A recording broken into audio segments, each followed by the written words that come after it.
Headquarters. It's time for the debate.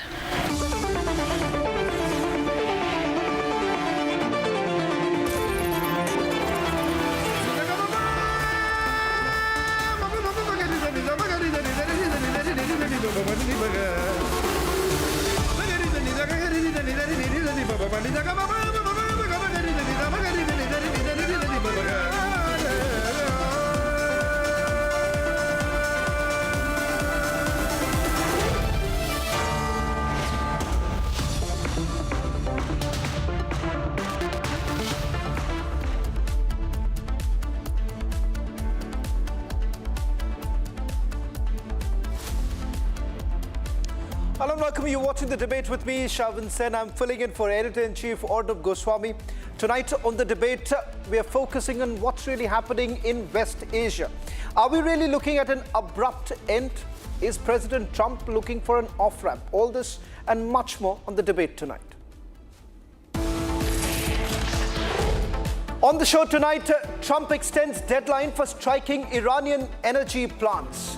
Is Trump's military pause a strategic deception? At 8:30 tonight, battle to reopen Strait of Hormuz as Pentagon prepares a three-phase plan to open the strait. And at 9 p.m. is the war out of Trump's control now. Trump and Benjamin Netanyahu face domestic pressure as Israeli general warns of depleting army.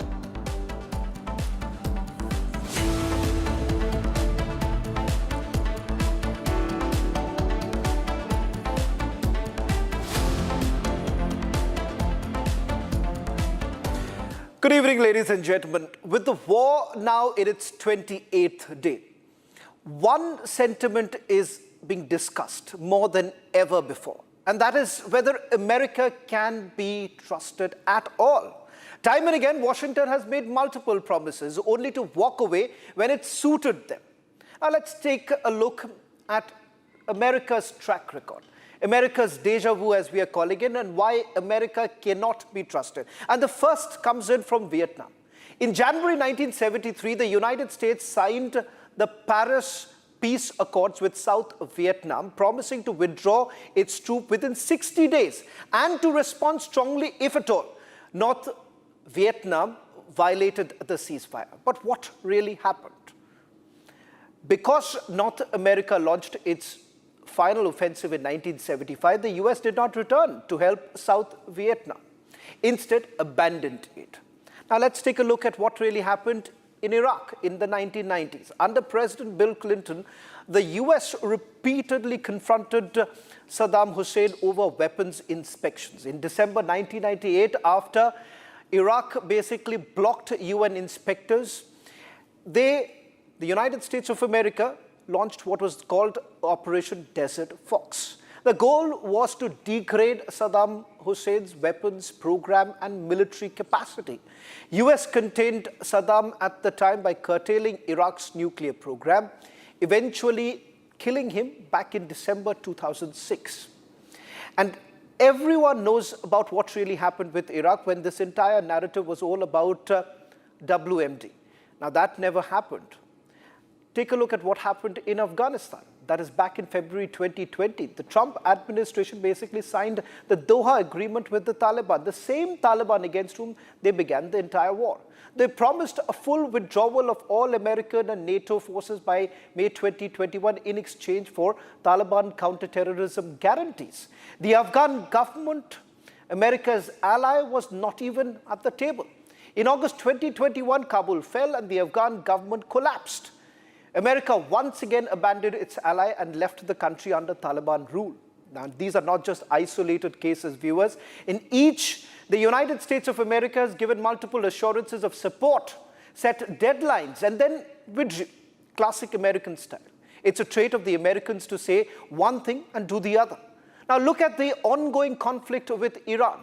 President Trump has tasked or has been talking about a military pause. His administration sends a 15-point proposal through mediators calling for Iran to halt the nuclear enrichment, remove the uranium stocks and curb missiles. Trump has repeatedly said talks are going very well And that Iran wants to make a deal so badly. In fact, he says Iranians are begging. Yet on the ground, America is basically reinforcing. They're basically making all the troop deployments. USS Tripoli, an amphibious assault ship with thousands of Marines and F-35B jets, is heading towards this region. Additional Marines and troops from the 82nd Airborne Division are basically deploying. That's not de-escalation. Ladies and gentlemen, what kind of de-escalation requires more military mobilization? Is Trump essentially building options for more pressure? Trump has now extended his own deadline not once, but twice. He first threatened to destroy Iran's power plants if the strait did not reopen within 48 hours. He then extended the deadline for another 5 days. Then on 26th of March, he granted yet another 10-day extension as per the Iranian government's request. And that too, he essentially says that this was all happening because the Iranians wanted some sort of a deal. Till date, we do not know with whom exactly is the Americans really negotiating at this point in time, because they say that they have obliterated their entire military leadership. Not just that, they've obliterated their Air Force, their Navy, everyone is over. So who exactly are they really talking to? Who exactly is representing Iran right now? Now, this is a statement that has been made by President Trump many a times. But the question here, is it because there is growing pressure on President Trump? And is there a larger picture that many of us are missing? Because some reports essentially suggest that all of this was basically being done in order to perhaps help a lobby. Is it the oil mafia, as many called it? And the fact of the matter is that even today, last night, he said that Iranians are willing to be on the negotiating table. They want a deal. But today, we are told that there is another deadline that has been given. This time, it's 10 days. 10 days as to what he exactly wants to do. Trump is clearly not dictating the terms now. It is Iran that is dictating the terms. And just look at what President Trump had to say just about a few days ago and how things have changed so very rapidly. This is a very volatile world, and the military equipment, the power of some of this weaponry is unthinkable. You don't even want to know about it. Oh, you could end this thing in 2 seconds if you wanted to, but... Or we can take a stop and make a little journey into the Middle East and eliminate a big problem. And Pete, I think you were the first one to speak up, and you said, let's do it, because you can't let them have a nuclear weapon. Pete didn't want it to be settled. These guys are doing a great job. That's a good attitude, though, Tom, right? They were not interested in settlement. They were interested in just winning this thing. They are begging to work out a deal. I don't know if we'll be able to do that. I don't know if we're willing to do that. They should have done that 4 weeks ago. They should have done it 2 years ago. Or they should have done it when we first came into office, because 2 years ago they had free reign under Biden, Sleepy Joe. Now, this is some sort of a side of weakness from America, because Trump is just giving mixed signals to the world of what exactly is he really planning to do in the Middle East. Is he talking about winding down the war and simultaneously ramping up naval and marine presence in the region, when America basically promises strong backing or quick resolutions? Partners have basically learned to basically watch around, because Israelis say that they are not going to stop the operation. In fact, it turns out that some of American allies in the Gulf region are now egging President Trump to continue with the war. So what's exactly the plan? And would the Iranians really trust anyone at this point in time?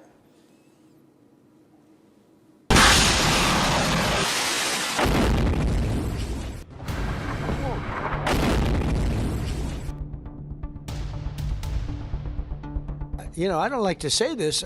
We've won this. This war has been won. Donald Trump says he won the war.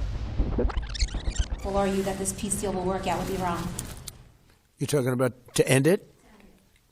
Well, I think we're going to end it. I can't tell you for sure. You know, I don't like to say this. We've won this. This war has been won. He claims Iran's military capacity is obliterated. We're crushing their missiles and drone stockpiles, destroying their defense industrial base. We've wiped out their Navy.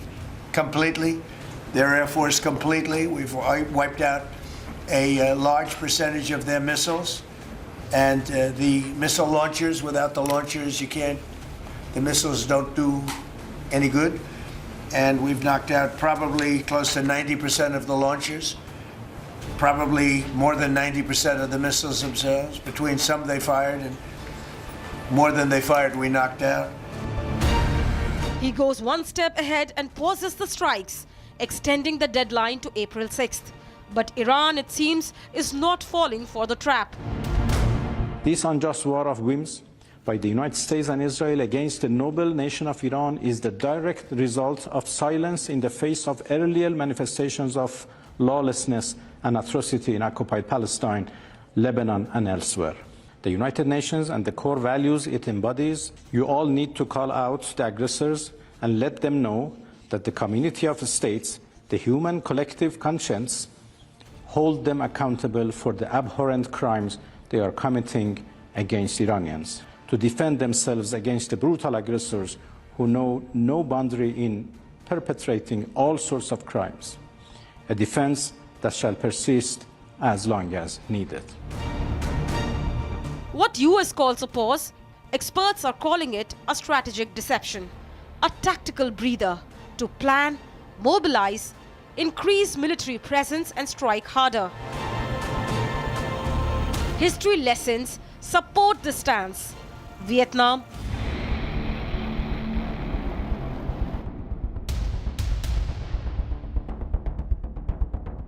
Iraq,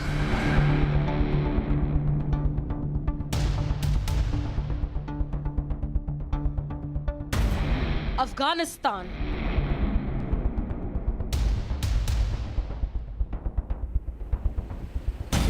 and now Iran.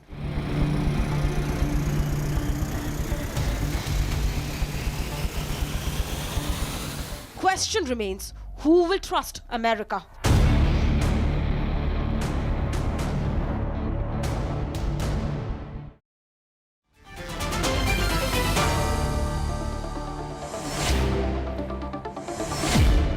Dr. Melody, I want to begin by asking you, your opposition leader has basically raised questions about whether at all this operation can really continue, whether at all the IDF can take a further hit, keeping in mind that some think tanks are also suggesting that you do not have enough weapons in store, particularly the Tomahawks being one such. Which way are you really headed? Because the Americans say that they are trying to strike a deal with Iran. I believe that Israelis are not prepared for any sort of deal with the Iranians. Yes, that is true, because we know that as in the past, today, the Iranian regime is a fundamentalist Islamist regime that will not change their mind and they will not change their attitude when it comes to trying to destroy all that we, and I mean India as well as much as Israel, stand for the kinds of freedoms and the kinds of aspirations that we have. So negotiations and diplomacy with fundamentalist regimes are a kind of wishful thinking, which have horrifically failed. So it's a bad strategy when the actual goal is to really diminish the threats we are facing. Now, you mentioned... Dr. Melody, isn't it true that there is a large section within Israel who are no longer supporting this war because it's a never-ending war? And there is a cost that Israel is also paying because of this never-ending war. And many would say these are whims and fancies of Benjamin Netanyahu. Sorry to tell you that that's false. Actually, no, I'm not sorry. I'm that's happy. Your leader of the opposition. That's your leader of the opposition. I'm quoting your leader of the opposition. The leader of the opposition, if you're referring to Yair Lapid, made a very clear statement. When it comes to the threats the state of Israel are facing from the Iranian regime, there is no opposition and no coalition. We are all one. And this has historically always been like that. There may be a lot of internal political rifts, but when it comes to the existential threats the state of Israel is facing, it is true. We are all one. And in fact, right now, the majority of the Israelis, the absolute majority of Israelis, even the ones that have previously been either taken hostage by Hamas, who have been suffering directly from the massacres of October 7th, who had to evacuate their houses in the north, even those who are purely traumatized, say, finish this war once and for all, because we can no longer live, But the objectives, thrive, and but the objectives and the prosper goalposts are threat constantly and changing. the constant threat of the Iranian regime. Please? The goalposts are constantly changing. I'll get a quick word first from Yusuf. Yusuf, you know, at the beginning of the program, I listed out several examples why the Americans can never be trusted. Perhaps Israelis believe that the Americans can be trusted, and perhaps they need the Americans right now. But having said that, it seems that there is an ulterior motive. On the one hand, there is a talk of ceasefire going on, or as President Trump says, I don't need a ceasefire right now because everything has been obliterated, everything is finished, there is nothing left. If there is nothing left, I still can't understand what is it that he wants to talk about. Yusuf, how are the Iranians really looking at the current situation? Is it a strategic deception? Is that how Tehran is really looking at this issue? Well, of course, in Iran, there's this perception that you cannot fool me more than 2 times. Now 3 times, they say, you fooled me once, shame on you. You fooled me twice, shame on me. And now we see that back in June last year, the Israelis attacked Iran while Iran was negotiating with the United States. There have been some sticking points, but of course, Iran was waiting for the 7th round of talks to be held between Iran and the United States, mediated by Oman back then. And then recently, the same thing happened, and the United States betrayed diplomacy and attacked Iran while they were waiting for the 4th round of talks to be held. So Iran is not going to be fooled again. The Iranians are saying that the United States betrayed diplomacy. Yusuf, then what is it that the Iranians want at this point in time? Because as I understand, the plan that has been proposed by Tehran, perhaps it's not going to be acceptable even to the Gulf countries. Well, of course, Iran wants something which is very much clear, not just now, but in the past. Iran has time and again said that it wants to pursue nuclear activity. And in 2015 nuclear deal, back then, Iran agreed to cap its uranium enrichment to 3.67%. And it is ready to do so again. This is not a dangerous level of enrichment, 3.67%. This is not much. You need more than 90% of enrichment to get close to a nuclear bomb. But 3.67% is nothing dangerous. And the Americans keep insisting on total elimination of Iran's nuclear industry, something which Iran believes is a breach of Iran's sovereignty. And second is Iran's right to develop ballistic missiles. Iran says that it is under sanctions and it cannot actually acquire air defense systems like, for example, the Russian S-400, S-500. These types of air defense systems are not available because Iran is under arms embargo. And of course, it has to rely on its own ballistic missiles as a means of deterrence. Iran has time and again said that it is not pursuing to, of course, attack its neighbors or any other country in the world, not in its history. Iran has never done so. And it wants to develop ballistic missile capability to act as a deterrence. And right now, you can see that 2 major powers are attacking Iran, and Iran is defending using its own ballistic missiles, and of course, its drones. So if these sticking points are resolved, if the United States acknowledges Iran's right to maintain its military activity, military program, military industry, and of course, acknowledge Iran's Yusuf, right to develop there is a point. Nuclear activities, then an achievement, a diplomatic achievement is going to be foreseeable.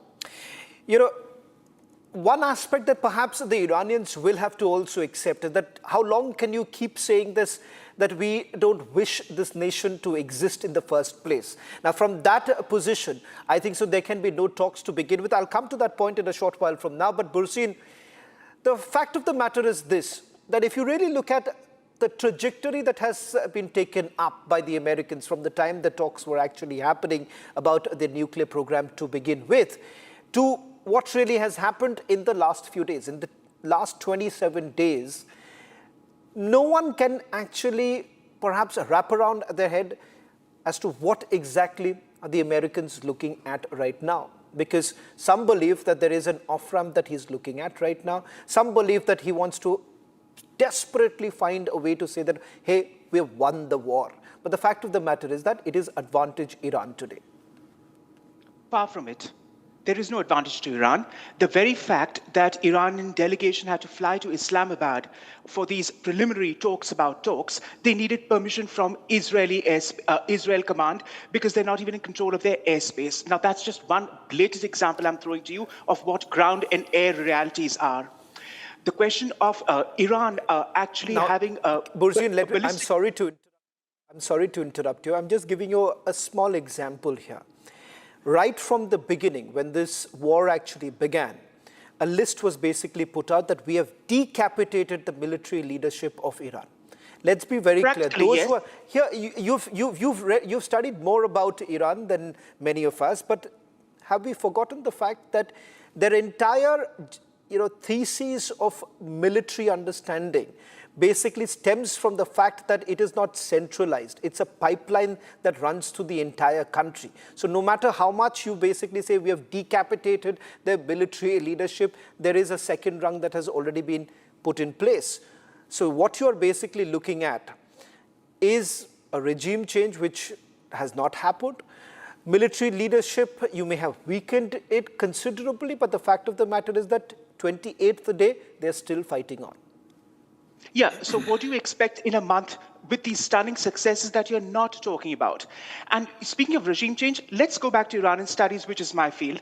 It took a year for the Shah to leave from Jan 78, when the first riots took place, to Jan 79. Now, that's just a fact. Second point is, Iran talks about its ballistic missile arsenals, and every and any state has a right to deterrence. Nobody's denying that.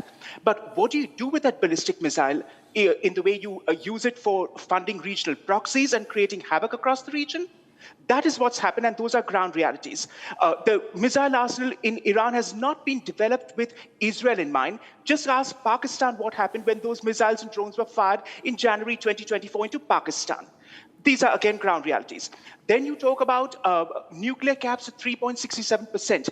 Yes, that is a literalist reading of the JCPOA of 2015, Shravan, but that is taking a very loyally approach and not looking at the bigger picture, because even the Obama administration conceded. Today is 2026, year 11 of the treaty. Had it continued, by this time, Iran would have continued enriching at a capped level with second and third generation advanced centrifuges, which they are already on, and the volume of stockpile would have increased to a point where the breakout time would have completely come to a window of 0%. That is what even Secretary Kerry as Foreign Secretary admitted when this deal was signed in July 2015, that there is nothing we can do about it. In that JCPO agreement, there was no talk about the ballistic missiles at all. And that is something which Hakan Fidan, on the eve of the war, Turkish foreign minister, mentioned that once the talks with Oman, through the Omani mediation, go through, all of us need to sit with Tehran and have a thrashing out of what about their arsenal, which is a clear and present danger to all of us in the region. Now, so you can have a deterrence. Let me finish, please. Yeah. You can have a deterrence. Any country is entitled to have its own arsenal for deterrence, but not for offensive measures. Why is Lebanon not a normal country today and enthralled to Hezbollah proxies? Ask the Lebanese that. I can still understand Israelis making a point here, because they are... But ask the Lebanese. Ask the Lebanese why they don't have a normal country I don't understand today. How exactly... No, of course. The fact of the matter is that no one is basically going to ever endorse the fact that if you continue arming the proxies, particularly Hezbollah, and what we are seeing right now as far as the Houthis are concerned, that is not something that can be basically supported. But having said that, can America really dictate how a country is going to operate? Because what it seems, David, if I can bring in David right now, Bursin, I'll come back to you, but David, how long can America dictate that this is how a country is going to operate? And they've done that in Afghanistan, and we saw how It was a colossal defeat. We've seen this happening in the past in other countries. In Iraq, a colossal defeat for the Americans.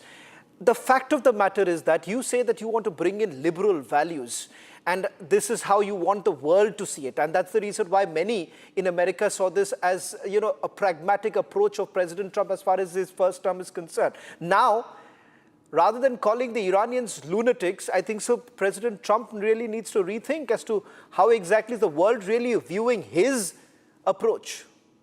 Well, let's understand that Donald Trump is a complete ignoramus. I've known Donald. I've spent hundreds of hours with him going back almost 40 years. He is appallingly ignorant. He is mentally ill. He has no idea what he's doing here. He doesn't understand the most simple basics of the schism in Islam between Sunni and Shia and how it affects all of this. At the moment, the Iranians are in charge of what's going on here. They are not fighting the war Donald Trump and Benjamin Netanyahu want. They are using their economic ability to shut off the Strait of Hormuz. And unless Trump wants to follow the Powell Doctrine, which is to gather a massive army from many countries to have overwhelming force to invade Iran, the Iranians are going to continue with the regime they have, and they have lots of bench strength to draw down upon. Clearly, there's very good signals intelligence that is allowing the Israeli and U.S. governments to identify where various leaders are so they can pick them off one at a time or sometimes in groups. But the war being fought here right now is being fought on Iran's terms, and those are economic terms.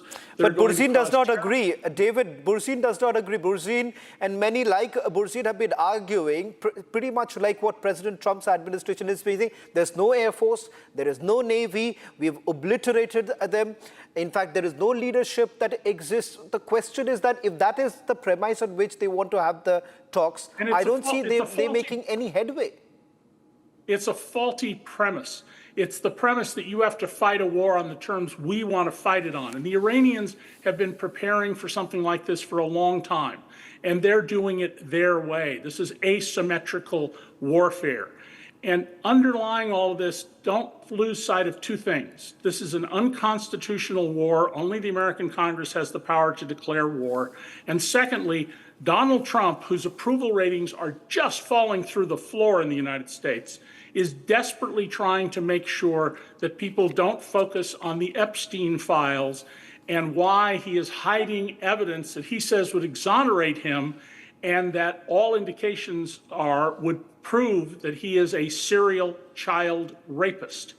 That governs everything Trump does, is trying to protect himself from the Epstein files, so including this war. But right now, on the terms of this, the Iranians are in control of where this is going. And wars do not come like food you buy at the grocery store with a use-by date. The outcome of wars is always uncertain.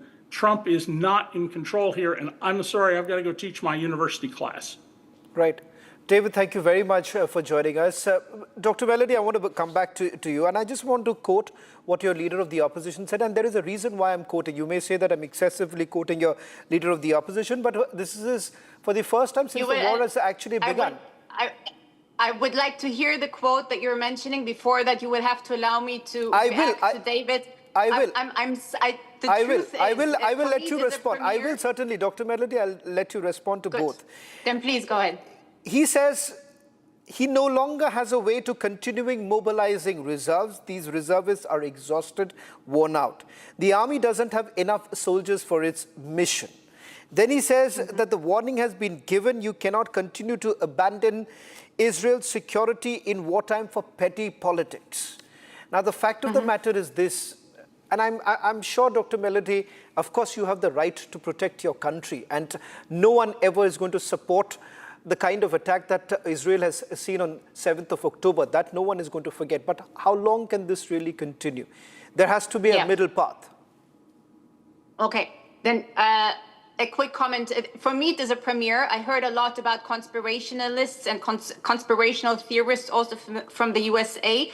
Now I know that they have a face and they have a sound. and I'm quite appalled by what I just heard in the previous intervention. Let us put that aside and remember that we are talking right now about the United States of America, which right now, together in close cooperation with Israel, are the only free Western powers taking on what is not just a threat for the existence of the State of Israel. It is not just a threat for the region. It is a threat to the entire world, just as much the ballistic rockets of the Iran. And we learned that at the latest. The intelligence knew it before, of course, last week with Diego Garcia's.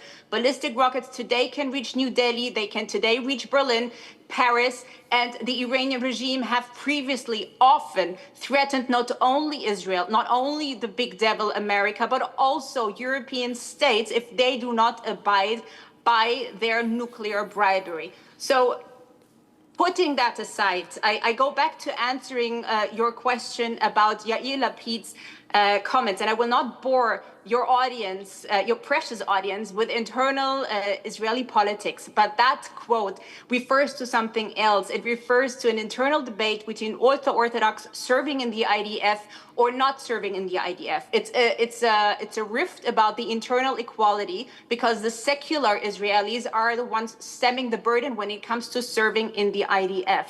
So you think there is overwhelming support? From various sources, right now, there have been over 3 weeks of incredible operational military successes. A large amount, probably over 70% of the missile launches of the regime have been destroyed. The entire terrorist infrastructure has been massively degraded. A large part of the missile stockpile, the scientific, the nuclear infrastructure, all of that, all those components of the terrorist regime that have been posing a threat to the entire world order, all that has been degraded. And the question of how long this will last or how long this war can be fought is not a political question of can Israel afford that or not. It's an existential question of there is no choice. If we want to live, if we want to live, let me just finish that sentence. If we want to live in security, in prosperity in this region, it will not be possible to do that with a fundamentalist Iranian Shia regime. And you know what? More than anything, the Iranian people deserve better than that. Exactly. They deserve more than the people of Iran, the tens of thousands by the revolutionary guards and the siege. Melody, I understand when you say that there is an existential threat, and rightfully so. But the fact of the matter is this also, as we're getting these live images coming in from Beirut, I want to take this quick question to Yusuf. Yusuf, you've heard what Melody from Tel Aviv had to say a short while back. Burzine also made this entire point. But when it comes to the Iranians, many were saying that there is a repressive regime that exists in Iran, and there's going to be a popular uprising, and that's what even Benjamin Netanyahu was counting on, that there's going to be a popular uprising because people were fed up with the Islamic revolution that had taken place, and the fact of the matter is that they've been ruling with an iron fist for this long. So it could have been far more easier, as what most Western commentators, Western experts have been saying. You are in Tehran. You are seeing what's really happening. Some of the images that we have got into our newsroom shows that there is a considerable support for the regime. Well, exactly. We cannot ignore the fact that the Iranian government is suffering from some economic mismanagement, and it is not acting very well with regards to the country's economy. And people are really concerned about how the Iranian government does with regards to its economy.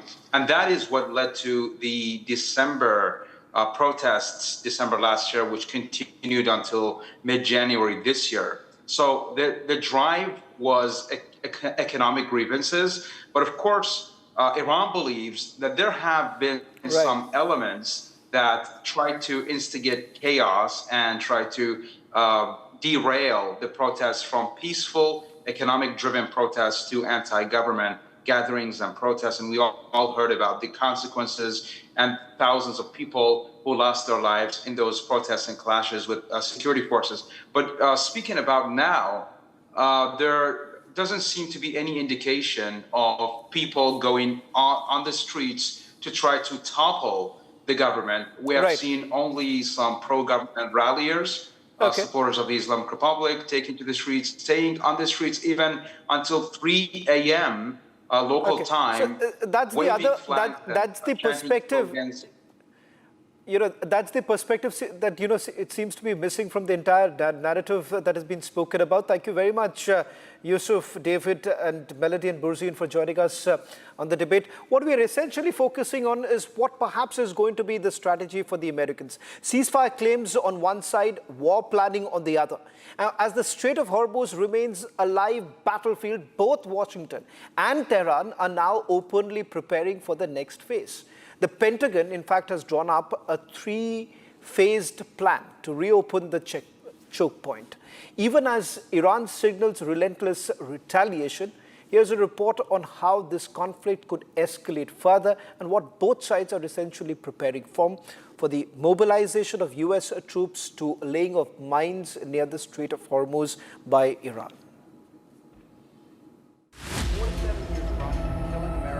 Iran war turning into a full-scale strategic chessboard. The United States now has a clear 3-phase potential plan. The goal to break Iran's hold over the Strait of Hormuz. Phase 1. Hunt down Iranian military assets, targeting missile sites, drone bases, and naval infrastructure. This has already begun. Phase 2. Sweep the strait for mines. A crucial step as Iran is believed to have deployed dozens with thousands more in reserve. Phase 3. US Navy escorts tankers through the strait, reopening the world's most critical oil route. But this will not be a clean operation as Iran's playbook is designed for maximum disruption. Iran is mobilizing 1 million fighters to counter what it describes as a suicidal US ground war on Iranian soil.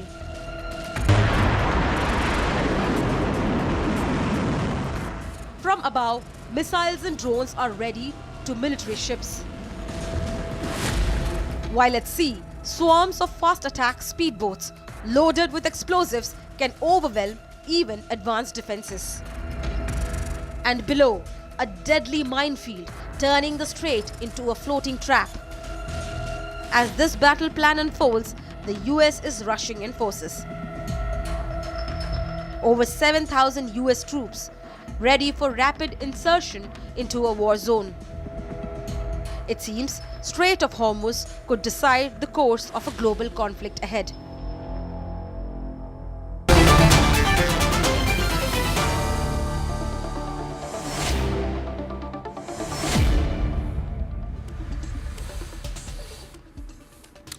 All the way, President Trump has been talking about a military pause, but what we see on the ground is completely different. Tom Cooper, independent military expert, joining us. Colonel Glenn Grant is joining us from Riga. Major Defferman, former IDF major, is joining us from Tel Aviv. I want to begin by asking you, Tom Cooper, what do you really make of the developments that have taken place in the last 24 hours? A quick recap, as we just put out a short while back, you have US Navy giants, USS Tripoli as well as Boxer en route. Then you have the 82nd Airborne Division being deployed, effectively having about 7,000 troops. Where is it really headed? Thank you very much for inviting me. Nice to be with you. As for where is this heading right now? Nowhere. De facto, the US president has paused the entire situation, issued another ultimatum on Iran in respect of Iran to be forthcoming and to making some sort of a counter-offer, which might be acceptable or not. We are going to see. And unless it is so far, for the next 10 days, we are going to see a continuous war of attrition, with Iran sporadically, but nevertheless, firing single or more ballistic missiles at Israel, even more so targeting US facilities and allied facilities in the Persian Gulf, in the countries of the Persian Gulf, from Kuwait via Bahrain, Qatar down to United Arab Emirates.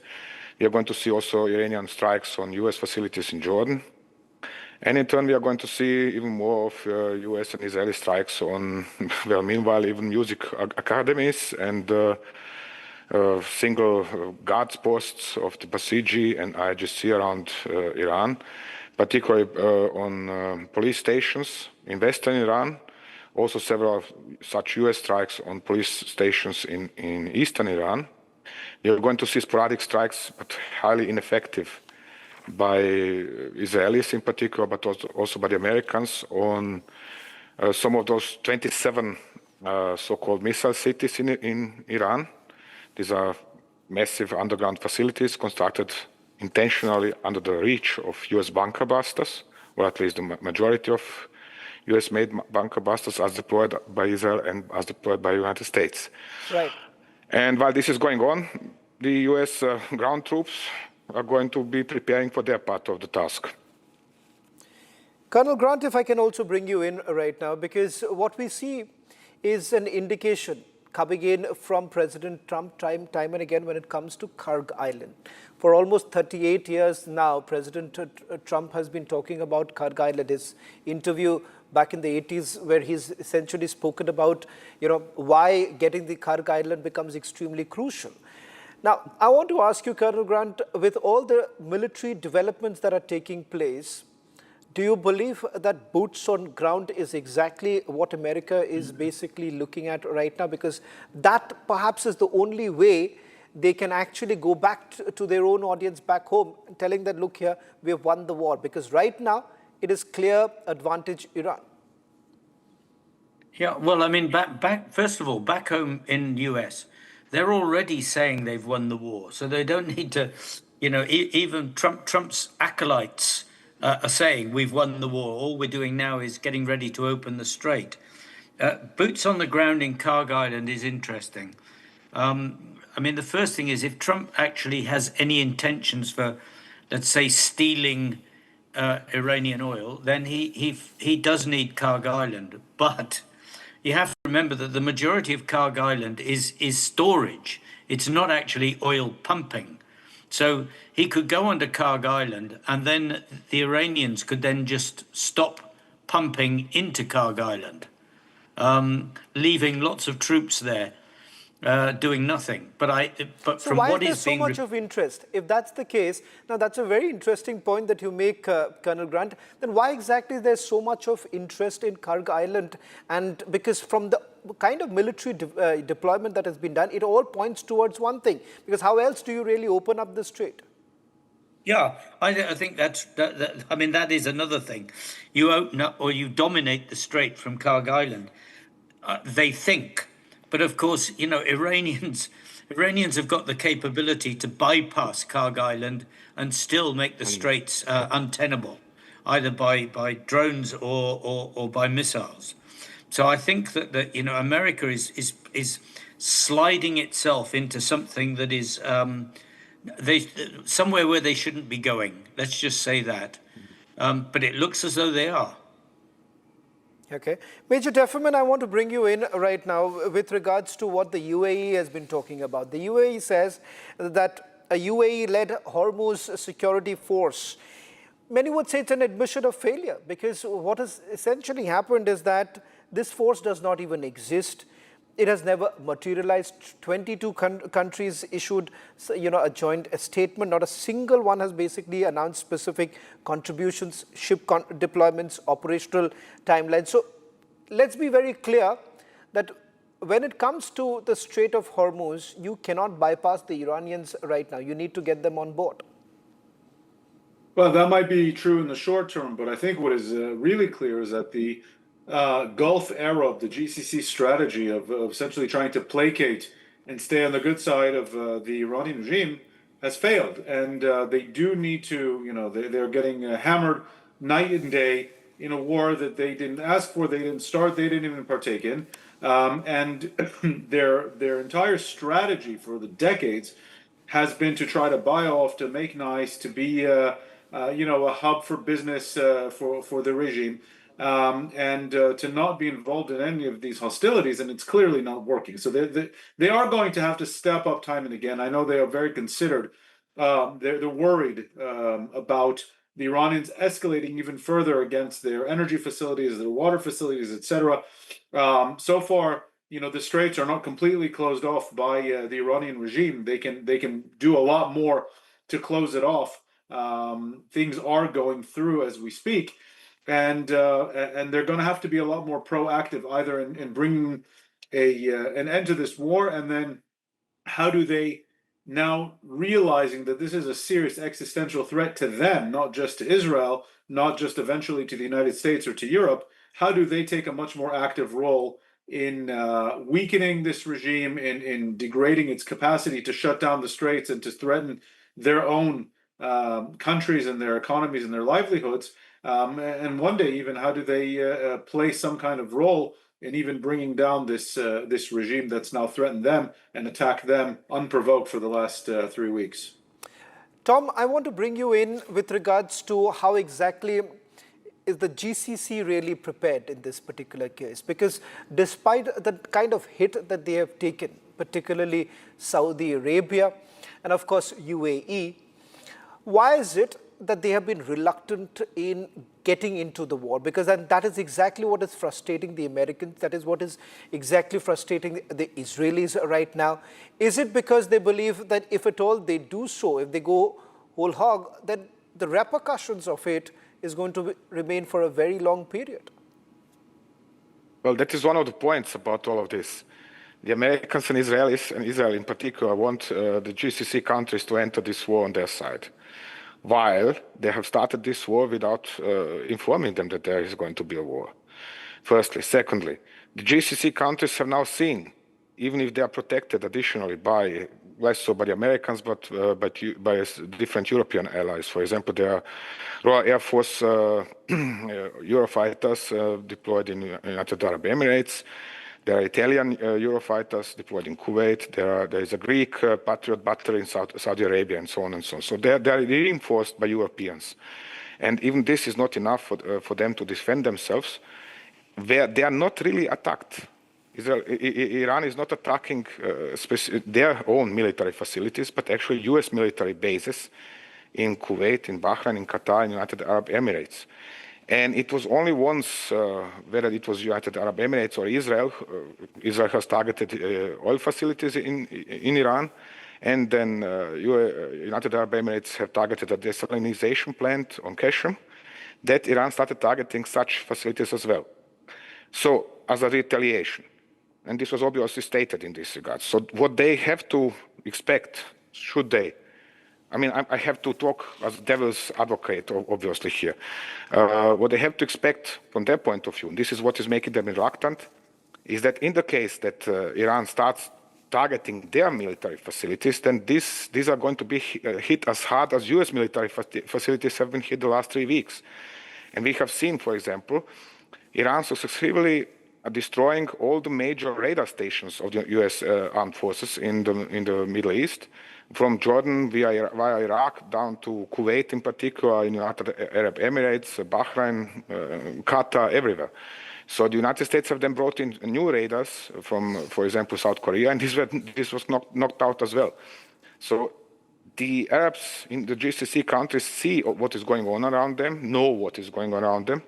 How hard have American facilities been hit? Then therefore they know if they now join the US-Israeli coalition, then they have to expect the same to happen to their own bases. And this is making them reluctant as well. And finally, there is this, they still would have to explain to their own public that they are joining what is, by majority, as far as I can gauge it, of course one can never say, but at least lots of voices from the Arab world, this is a Zionist invasion of Iran.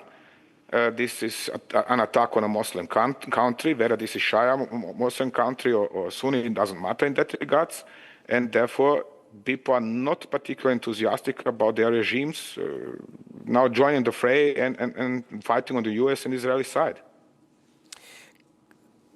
Colonel, if I can, make an estimate of what Americans have really achieved so far. because within their audience, as you pointed out, that they already believe that they've won the war. But let's be real here. We're looking at a region that has been completely destabilized. The objective that they initially spoke about, a regime change, did not happen. They may have been able to militarily destabilize them to a certain extent, but when it comes to their nuclear enrichment, that still remains intact. So where does it really perhaps put the Americans right now, and perhaps in the days to come, months to come, years to come, because it seems that you have only wounded Iranians, and that is going to cost you a lot? Yes, that final point is, it's already cost a lot. I mean, we are actually talking about untold billions spent already for what would appear on the surface to be very little gain, because many of the things that Iran has lost, you could say she doesn't actually need as vital. The vital thing is obviously, any nuclear facilities that are underground, and her missiles and drones, and those seem to be still in quite a strong condition. So, I mean, it's really hard to see what America intends to do. I mean, if they're not careful, they're going to drag themselves into a war that just goes on and on and on and on. And I don't see that Trump has got any cards to play to reduce this. So this, lots of people have said this is the start of World War III, but you could actually say in many ways we're in it already. I would just add that, of course, one other thing is that people haven't actually picked up on as much, is that this is benefiting Russia. In the first place, Russia is actually helping Iran with targeting and with parts for things. And in the second place, they're getting a lot more money, which is actually going to put pressure on Ukraine, because Russia was struggling before, and it's not going to be struggling quite as much now. Cash is coming in. Okay. Major Defferman, one final question I want to ask you, because there are some reports that are basically emerging, particularly with regards to the lack of interceptors, because it's a clear asymmetric war, and which has been mastered by the Iranians. And what is very surprising is how the Americans have not really, delved into it, because worldwide it has been known how, as far as asymmetric warfare is concerned, the Iranians have mastered it. There are papers that have been written about it. American soldiers have, read it.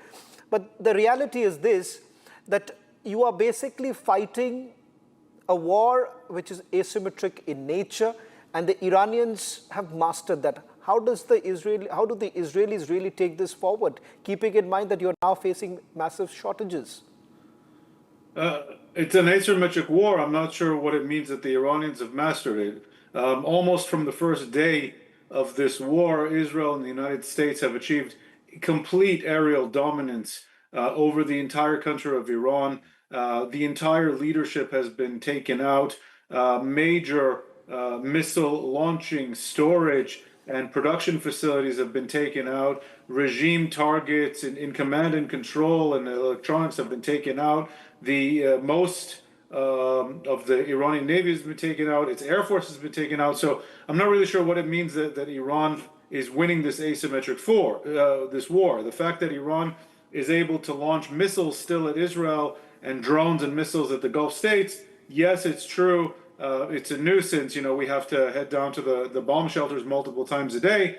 But Israel is certainly close to achieving its goals. If the goal at the outset was to topple this regime, then you can say that the Iranians have managed to hang on for the time being. Right. But the goal, that's not a realistic one. And so what seems to be the goal, and what the Israelis have kind of backtracked, and the Americans not very sure. are backtracking as well, it's just cutting down their ability to threaten Israel, to threaten American allies, American bases in the region.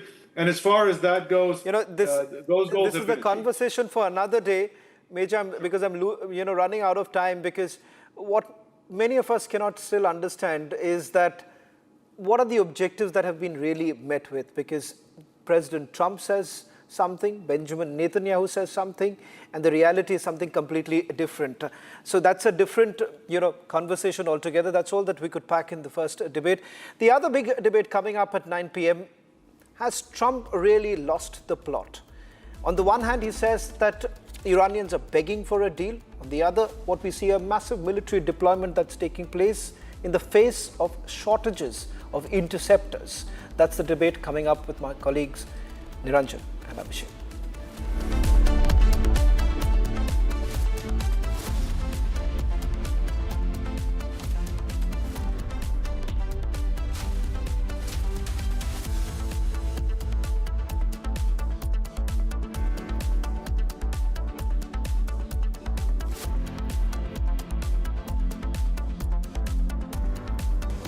Time for a quick breather. Arnab will be right back with the debate.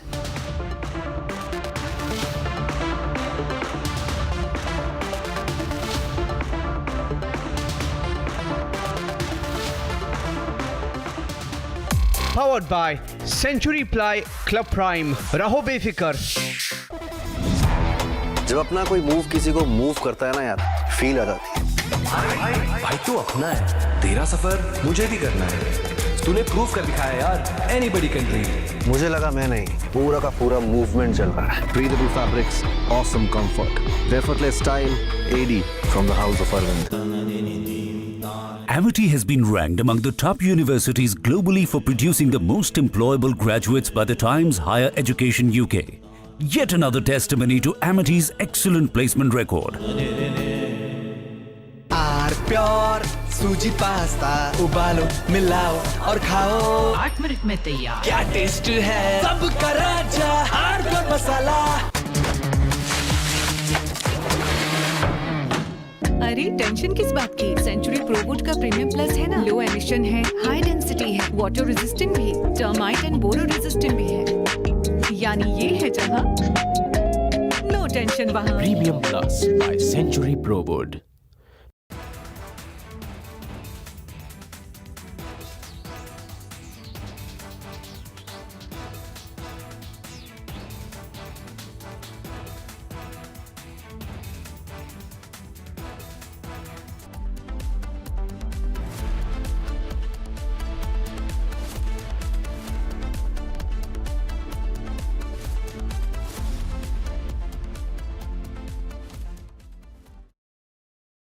Powered by Century Ply Club Prime. रहो बेफिक्र. Hello ladies, आपके लिए है ये comfortable sofa, गर्मा गर्म चाय और वाईफाई. आराम फरमाइए, क्योंकि हमारा लेटेस्ट लिनन फैब्रिक कलेक्शन है ही ऐसा. वो क्या है ना, इन्हें देखने में और दिखाने में थोड़ा वक्त लगेगा. बंदों को लिनन पसंद है तो पसंद है. Linen by Arvind. Amity has been ranked among the top universities globally for producing the most employable graduates by the Times Higher Education UK. Yet another testimony to Amity's excellent placement record.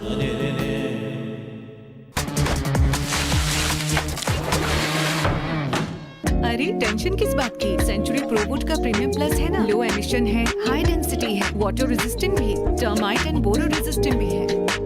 यानी ये है जहां no tension वहां. Premium plus by Century प्रोवुड.